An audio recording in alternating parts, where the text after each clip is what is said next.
we know the name Hamlet is important to Shakespeare because he named his own son Hamlet. Well, his son's name was pronounced Hamnet.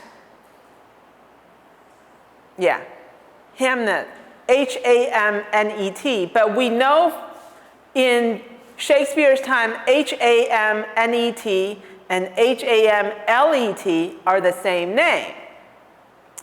And so for Shakespeare, Hamlet is the name of somebody who was very dear to him. It was Shakespeare's only son, and he died very young. Yeah, he died when he was only 11 years old. He was a twin. Shakespeare's wife had twins. The son was named Hamlet, and the daughter was named Judith.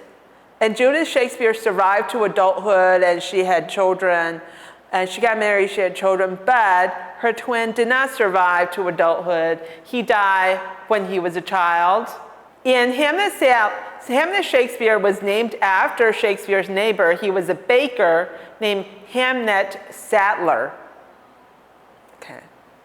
And the reason we know that Hamlet is the same name as Hamlet, because the baker, Hamlet Sadler, often also spelled his name Hamlet Sadler. Yeah.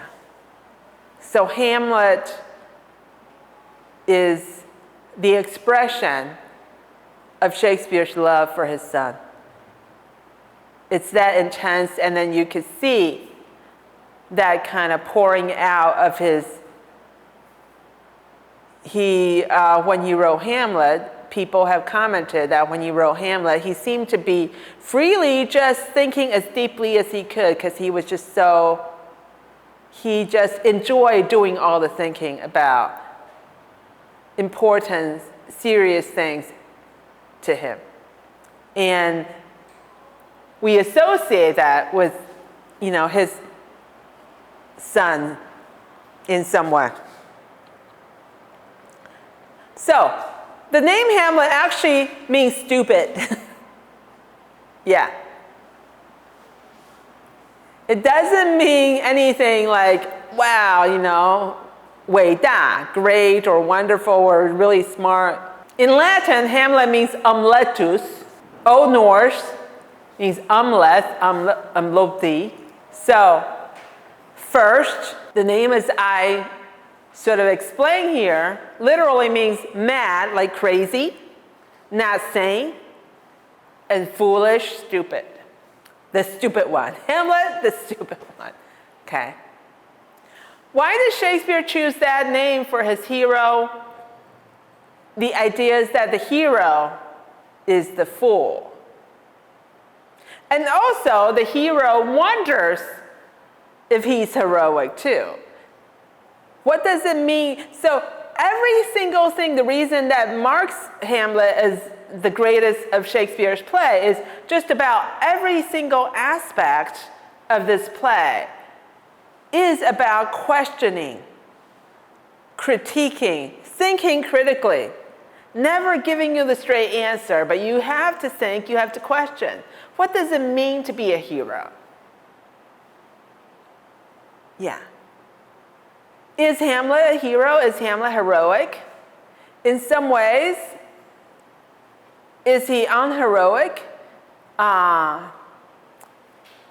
the very name itself actually refers to the source where Shakespeare found the story. Okay, Shakespeare probably didn't, I don't know if he directly read it, but this is the source story for the Hamlet story.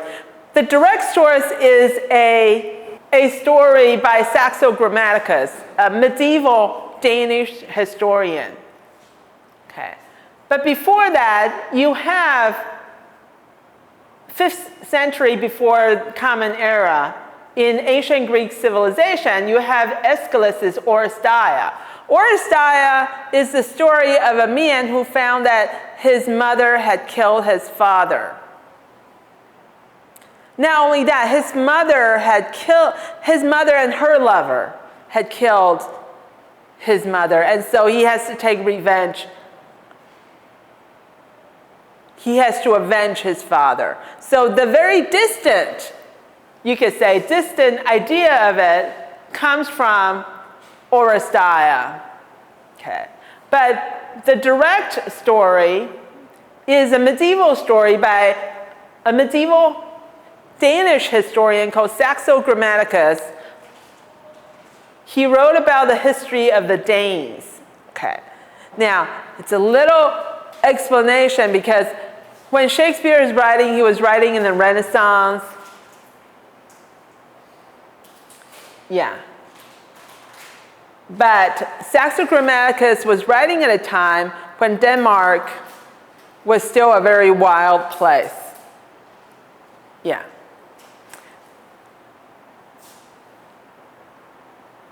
In the Middle Ages, places like Norway, Denmark, Sweden, obviously nowadays we have very high opinion of these places. Lots of people are always talking about Scandinavia, how wonderful, how educated, how progressive it is, and moving there or getting educated there. But in the Middle Ages, Scandinavian countries were basically still underdeveloped, and their political institutions were comparatively backwards, you could say. Not so well developed in the sense that they were more violent, and Western Europeans like the English, the French, the Italians, well, not Western Europeans, but Europeans to their east really, thought of these Scandinavians as, like really savage. I'm gonna, they do everything with weapons. And they also live in these very cold countries, fewer resources. So Saxo Grammaticus was probably one of the few people who knew how to read and write in Denmark, and he wrote a history of the Danish people. And in it, he wrote a story about how a Danish prince found that his uncle had killed his father. And in order to survive, he had to pretend to be crazy. And that's the Hamlet story. That's the story that ultimately evolved into the Hamlet story. So the names are different, not Hamlet. The name is not directly Hamlet, but Amleth. So Horvendil, king of the Danes, is publicly killed by his brother, Fang. And Fang then marries Horvendil's wife, Gerutha. And Hamlet, or Amleth, is a child when this happens. He wants to pursue revenge, but he is too young. And so he has to wait his time. He pretends he's crazy. When he grows up, he kills the king with his own sword. It's a very different story than the Hamlet story as Shakespeare later writes it, because it's about this guy growing up and just abiding his time and eventually getting to act. So he has a plan all along. Shakespeare probably never read Saxo Grammaticus directly. He probably read different versions based on Saxo Grammaticus, different translation of Saxo Grammaticus. So he knew about something like this story. Okay. Shakespeare, however, decides to transform that story into a story for his own time. Something relevant for his own time. So it's not about, savage people, they could only do something with weapons, they only want to kill. It's different. It's a little different. Let's talk a little bit about Denmark in Shakespeare's time. Why did Shakespeare decide to write a story about Denmark or write a play about Denmark? At the time he wrote Hamlet, Shakespeare knew that the ruler of England at the time Shakespeare wrote Hamlet was still Elizabeth I, but very soon after she died, the king, James I, was married to Queen Anne. Queen Anne was a princess from Denmark. Okay. Before then, too, in the 1580s, Shakespeare and his company, his tour group here, his his traveling actors, also went on tour in the 1580s in Denmark. So, at Denmark, Shakespeare found out about the tradition of putting on a play within a play, and that's why in Hamlet, you have Hamlet putting on what's called a play in a play, because that is a Danish tradition. And there too, once he became more familiar with the traditional dramatic culture of the Danes, Shakespeare also found that this would be a kind of story to please and to flatter the king and his wife, Queen Anne, because Queen Anne was not only the wife of a king, she's also the sister of another king. She was the sister of the king of Denmark. As I said, Shakespeare decided to take that very brutal story of revenge, right, in Saxo Grammaticus, turn that story, very brutal, into a sophisticated story about thinking and questioning. You know, what does it mean to be a hero? What does it mean to take action? What does it mean to take revenge? Everything really is about deep intellectual probing, scrutiny. So it's a very sophisticated court drama of Renaissance England.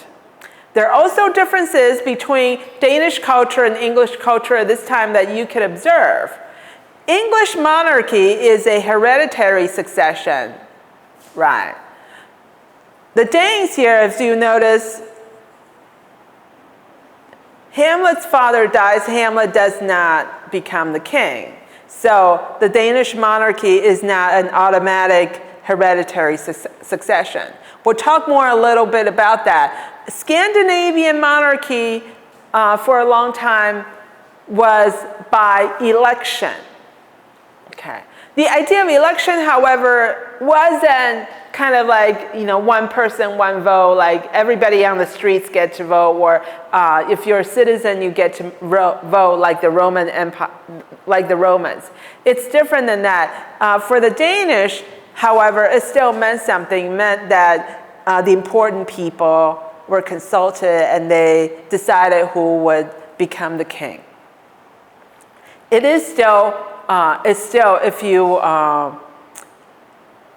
most people would not be patient enough to watch the coronations of these constitutional monarchies in Europe today. But if you follow that, if you notice in England, when King Charles is crowned, he is crowned, like they literally put a crown on him, and it's that sacred moment, it's called the coronation. In the Danish monarchy, Danish monarchs are not crowned. They are elected, and therefore there is no coronation ritual. Instead, they come out on the balcony and everybody applaud, meaning they're agreeing and they're electing him. So it is still, the difference still plays an important part in how these succession or ascension rituals are being arranged and put up by different royal families in different countries today. So this is Kronborg Castle in Elsinore or Helsingor.